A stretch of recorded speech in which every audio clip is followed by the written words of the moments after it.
আসসালামু আলাইকুম। আপনারা সবাই কেমন আছেন? আশা করি সবাই ভালো আছেন। আসলে শরীরটা অসুস্থ, মানুষের কথাই আছে না, অসুস্থ থাকলে মানুষের কিছুই ভালো লাগে না। তারপরেও কিছুই খেতে ইচ্ছে করতেছে না। তারপরে ভাবলাম যে কচুরলতি দিয়ে একটু চিংড়ি মাছ রান্না করি। তাই সেই রেসিপিটা আপনাদের জন্য নিয়ে আসলাম। কারণ হলো আসলেও জব করার কারণে কোনো রান্নাবান্নার ভিডিও আপনাদের সেরকমভাবে শেয়ার করতে পারি না। মানে এসে তাড়াহুড়া করে রান্না করা হয়, তাই সেটা কখনো দেওয়া হয় না।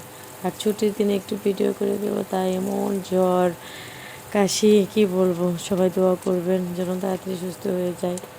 আচ্ছা, কচুরলতি দিয়ে চিংড়ি দিয়ে রান্না করলাম। প্রথমে পেঁয়াজ কুচিগুলো দিয়ে ভালো করে ভেজে নিলাম, তারপরে একটু পানি দিয়ে দিলাম। তারপরে এর মধ্যে পরিমাণ মতো মশলা, রসুন বাটা, হলুদের গুঁড়ো, তারপর মরিচের গুঁড়ো, ধনিয়ার গুঁড়ো সব কিছু দিয়ে আমি মশলাটাকে ভালো করে কষিয়ে নিলাম।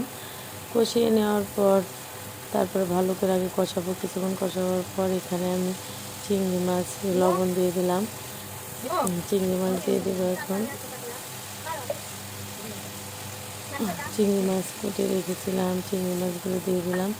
চিংড়ি মাছ দেওয়ার পরে এখানে ভালো করে একটু কষিয়ে নেব, নিয়ে এর মধ্যে কচুর লতিগুলো দিয়ে দেবো।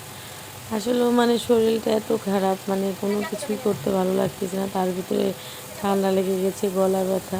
তারপর আপনাদের ছোটো একটা রেসিপি দিলাম। আপনারা প্লিজ দয়া করে দেখবেন, সাপোর্ট করবেন, পাশে থাকবেন।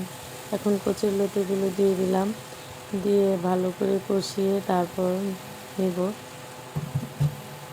সুন্দর করে নেড়ে চেড়ে একটু ঢেকে দেব, ঢেকে দিয়ে তারপর আস্তে আস্তে কষিয়ে নেব। আপনাদের সবটুকু ভিডিও দেখাবো। আশা করব আপনারা এত কষ্ট করে ভিডিওটা বানিয়েছি দেখবেন।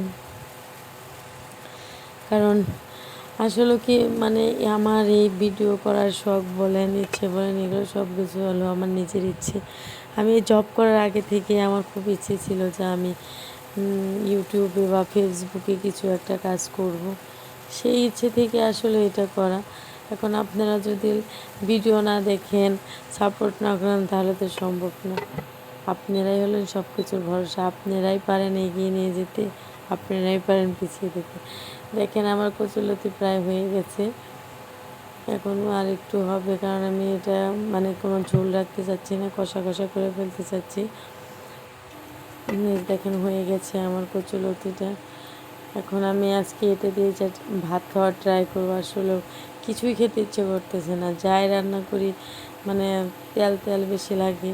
তাই কচুরলতিটা একদম কম তেল দিয়ে রান্না করলাম যাতে খেতে পারি। আর আপনারা দোয়া করবেন, আমার ভিডিওগুলো দেখবেন, সাপোর্ট করবেন। আল্লাহ হাফেজ, বাই বাই।